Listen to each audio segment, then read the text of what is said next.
नमस्कार। India debate में आप सबका स्वागत है। मैं हूं आशुतोष पाठक। अब एक बड़ा ही मशहूर कहावत है, बहुत मशहूर कहावत है, नेचर और सिग्नेचर कभी नहीं बदलता। तो कुछ लोगों की प्रकृति कभी नहीं बदल रही है, नहीं बदलती हुई दिखाई पड़ रही है, और सिग्नेचर तो नहीं ही बदल रहा है। मैं बात कर रहा हूं श्रीमान अरविंद केजरीवाल की। अब जितनी गाथा गाएं अरविंद केजरीवाल की कम ही होगी, क्योंकि अरविंद केजरीवाल हर दिन आपके लिए कुछ ऐसा कर गुजरते हैं जिसमें उनकी चर्चा किए बिना आप रह नहीं सकते। और आप ऐसा भी नहीं हो सकता कि कोई बात नहीं है, रहने देते हैं, निकल पड़ते हैं। केजरीवाल जी हैं, वो तो करेंगे ही। इस काम को करने की आदी हैं केजरीवाल जी, यही इनका शगल रहा है। कोई बात नहीं, रहने देते हैं, हम आगे निकल पड़ते हैं।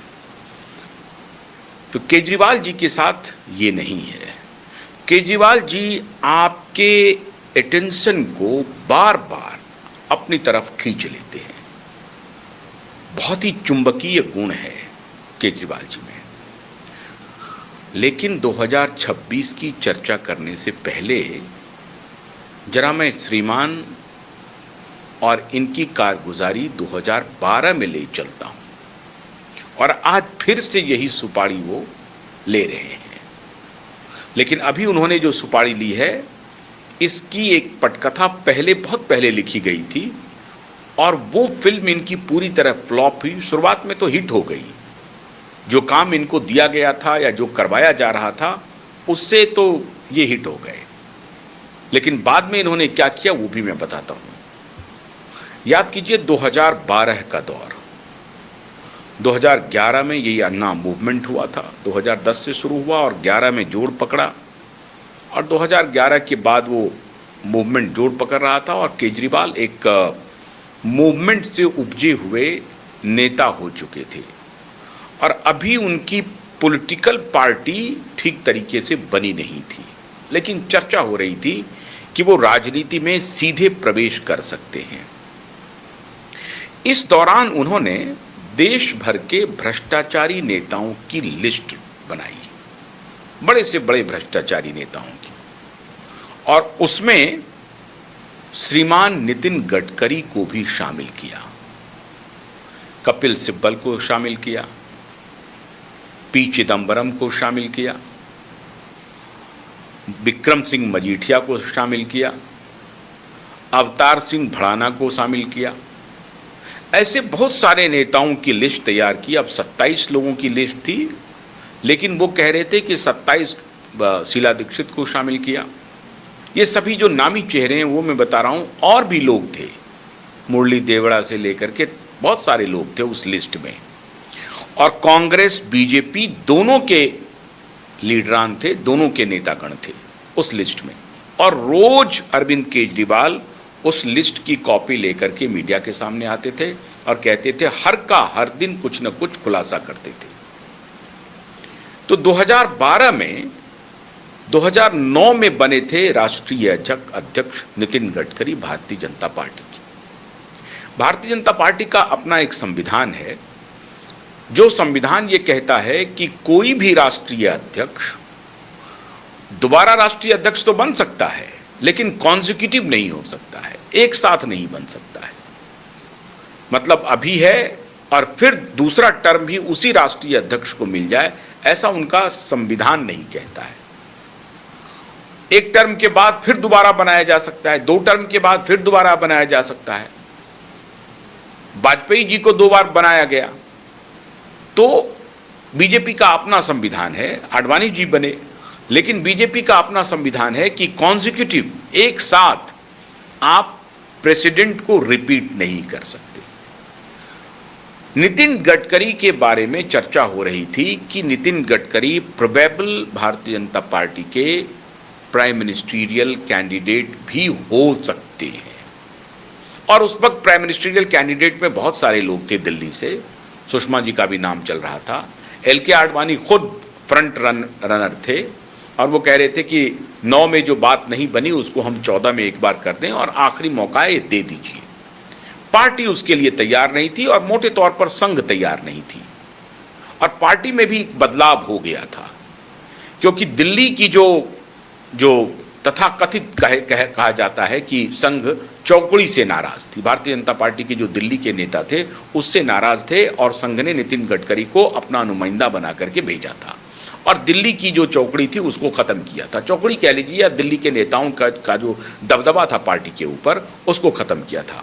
उस समय में अरुण जेटली थे, सुषमा स्वराज थी, वेंकैया नायडू थे, अनंत कुमार थे, LK आडवाणी थे, मुरली मनोहर जोशी एक्टिव थे, ये सारे नेता एक्टिव थे। और स्वयं वाजपेयी जी भी जिंदा थे, लेकिन वाजपेयी जी उस स्थिति में नहीं थे, वो एक प्रकार से बेड रिडन हो गए थे और सक्रिय नहीं थे राजनीति में।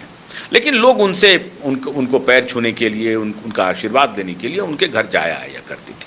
तो वाजपेयी जी भी जिंदा थे, LK आडवाणी जी तो एक्टिव थे ही थे, बहुत सारे नेता थे जो इस रेस में थे। अब उसमें हटा करके नितिन गडकरी को लाया गया, नितिन गडकरी को अध्यक्ष बनाया गया 2009 में। उनका कार्यकाल खत्म हो रहा था 2013 दिसंबर में, 2012 दिसंबर में, माफ कीजिएगा, 2012 दिसंबर में। 3 ही साल का टर्म रहता है भारतीय जनता पार्टी के, जो कोई भी अध्यक्ष होते हैं उनका 3 साल का टर्म रहता है, और वो दोबारा एक साथ नहीं बन सकते हैं प्रेसिडेंट, दोबारा उनको बनाया जा सकता है, ये आप सबको मालूम है।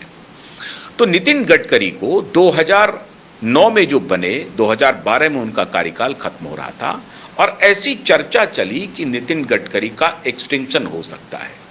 और जब उनका कार्यकाल खत्म हो रहा था दिसंबर में, तो उस वक्त तक नए अध्यक्ष का अपॉइंटमेंट नहीं हुआ। पार्टी तैयार हो रही थी कि अब नया अध्यक्ष कौन होगा। एक तो नए अध्यक्ष की तलाश थी, तलाश उस वक्त तक पूरी नहीं हुई थी। जब उनका कार्यकाल खत्म हुआ तो कुछ दिन के लिए एक्सटेंड कर दिया गया, और वही अध्यक्ष बने हुए थे। और ये भी चर्चा थी कि नितिन गडकरी को कॉन्जिक्यूटिव प्रेसिडेंट बनाने के लिए संविधान में संशोधन हो सकता है, पार्टी के संविधान में, भारतीय जनता पार्टी की जो अपना संविधान है उसमें संशोधन हो सकता है, किया जा सकता है। इस पर बहुत गंभीर चर्चा चल रही थी कि ऐसा हो सकता है कि नितिन गडकरी को दोबारा ये टर्म मिल जाए या एक्सटेंड कर दे, या अभी जब तक नहीं होता है तब तक एक्सटेंडेड ये प्रेसिडेंट रहेंगे, क्योंकि 12 में इनका कार्यकाल खत्म हो रहा था, 14 में लोकसभा चुनाव था, और लोकसभा चुनाव मई 2014 में था। दिसंबर 2012 में इनका कार्यकाल खत्म हो रहा था, तो मामला सिर्फ 1.5 साल का बच रहा था। तो पार्टी के अंदर ये चर्चा थी कि अगर 1.5 साल के लिए नितिन गडकरी को ही एक्सटेंशन दे दिया जाए, एक्सटेंशन के लिए एक संशोधन हो सकता है, एक्सटेंशन किया जा सकता है, बनाया तो नहीं जा सकता है दोबारा, लेकिन एक्सटेंशन किया जा सकता है। और एक्सटेंशन करने की प्लानिंग हो रही थी कि 1.5 साल के लिए, अगले 1.5 साल के लिए नितिन गडकरी को ही दे दिया जाए, क्योंकि उस वक्त तक आशा नहीं थी कि भारतीय जनता पार्टी सत्ता में लौट सकती है, नहीं लौट सकती है। और एक संगठन इन्होंने बड़ी मेहनत से बनाई थी, फिर संगठन बिखर जाएगा, इसलिए ये एक तर्क दिया गया कि नहीं, नितिन गडकरी को ही आगे बढ़ाया जाए। लेकिन इसी दौरान श्रीमान अरविंद केजरीवाल की एंट्री होती है। 2011 में अन्ना का मूवमेंट चल रहा था, और फॉर्चुनेटली भाजपा के प्रेसिडेंट थे नितिन गडकरी। इनको जो पार्टी विपक्ष में है और जो पार्टी सत्ता में है, दोनों जो बड़ी पार्टी है, उन दोनों के खिलाफ मोर्चा इन्होंने खोला था, भ्रष्टाचार का नाम लेकर के। और उस वक्त तक इनकी पूरी इच्छा थी भी नहीं कि हम राजनीति में चले आएंगे, लेकिन ये अंदर अंदर प्लानिंग तो इनकी थी राजनीति में आने की। तो अब ये किस प्रकार के व्यक्ति थे ये बताने की आवश्यकता नहीं है। तो इनकी प्लानिंग थी कि हम राजनीति में आएंगे, तो ये दोनों पार्टी को बराबर रूप से हिट कर रहे थे। इसलिए ये जो 27-28 मोस्ट करप्ट लीडर्स की लिस्ट लेकर के ये घूम रहे थे, उसमें कांग्रेस के भी और बीजेपी के भी। संजोग से बीजेपी के राष्ट्रीय अध्यक्ष थे नितिन गडकरी। इनके खिलाफ जो इन्होंने करप्शन का मोर्चा खोला, उसमें पहला आरोप ये लगाया कि नितिन गडकरी इतने करप्ट हैं कि इन्होंने विदर्भ में किसानों की 150 एकड़ जमीन हथिया ली है, कब्जा कर लिया है, और वो जमीन जो है उसको कब्जा करके उस पर गन्ने की खेती कर रहे हैं और अपना व्यापार कर रहे हैं, जिसको सरकार ने लिया था, अधिग्रहण किया था, और सरकार ने अब सरकार उस जमीन का फायदा नहीं उठा रही है, बल्कि नितिन गडकरी उठा रहे हैं। सरकार ने किस लिए जमीन लिया था? एक डैम बनाने के लिए लिया था। और डैम के से जो पानी आ रहा है, उस डैम के पानी का प्रयोग ये सबसे ज्यादा अपने जमीन में कर रहे हैं और गन्ने की खेती कर रहे हैं। और उसी वक्त ये जो इथेनॉल की अब चर्चा आ रही है, मैं बता रहा हूं कि ये नितिन गडकरी हैं, इन्होंने गन्ने की खेती कर रहे हैं और वो डैम वाली जमीन हथिया ली है और सरकार ने इनको दे दिया है। बहुत बड़े करप्शन में है, भ्रष्टाचारी हैं। नितिन गडकरी के बारे में अरविंद केजरीवाल रात दिन ये माहौल बनाना शुरू किया। उसको हवा दी भारतीय जनता पार्टी के अंदरूनी नेताओं ने भी। सच्चाई तो यही है।